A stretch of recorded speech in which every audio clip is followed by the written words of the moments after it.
पाकिस्तान वो मुल्क है जहां पे आप कभी भी बोर नहीं हो सकते। अब आसिफ अली जरदारी साहब को लगा कि शायद हम लोग बोर हो गए, तो आसिफ अली जरदारी साहब ने स्टेटमेंट दी है कि अगर किसी भी मुल्क ने पाकिस्तान की तरफ देखा तो उसे याद रखना चाहिए यहाँ पे आसिफ जरदारी बैठा है।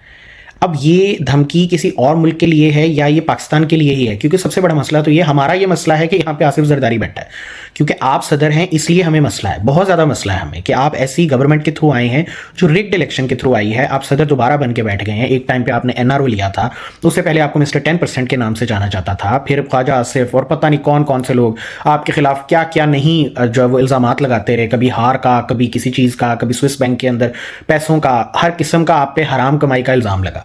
10% से लेके पता नहीं कितने परसेंट तक का आपका सफर नून लीग ने ही करवा दिया। फिर आपके बारे में एक जरदारी डैश हाय हाय एक गंदा सा नारा बना के नून लीग ने इतना ज्यादा चलाया।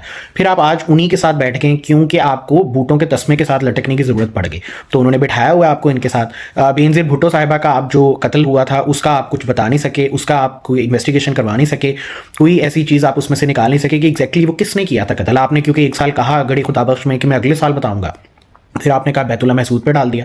पीछे कौन था? तो आप जो बंदा अपनी फैमिली मेंबर से रिलेटेड इंफॉर्मेशन नहीं पूरी कर सकता, जिसकी बीवी को कत्ल करके चले गए अगले और वो नहीं बता सका, अगर हम ये छोड़ दें कि वजाहत सईद खान ने आपको डायरेक्टली आपके मुंह पे कह दिया था कि लोग एज्यूम करते हैं खासतौर पर पंजाब की साइड पे कि शायद कातिल आप हैं, तो ऐसी सारी सिचुएशन के अंदर आपको ये बढ़ के मारने की क्या जरूरत है? मतलब आप कौन है, आप किस तरह से सदर बने हैं ये भी सबको पता है। बिलावल जरदारी किस तरह से 27th अमेंडमेंट कर रहा है, अब 28th भी अगलों ने करवा लेनी है, अगलों ने रगड़ के चले जाना है ये सारे जो भी आपके तहफ़्फ़ुज़ आते हैं इन सारों को।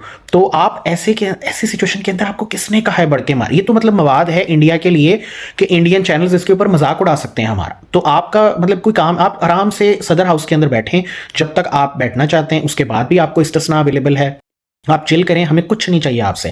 ना हम आपके बारे में बुरा सोचते हैं ना हम आपके बारे में अच्छा सोचते हैं, पर इस तरह के जो शगुफे छोड़ने हैं ना, ये प्लीज बंद कर दें।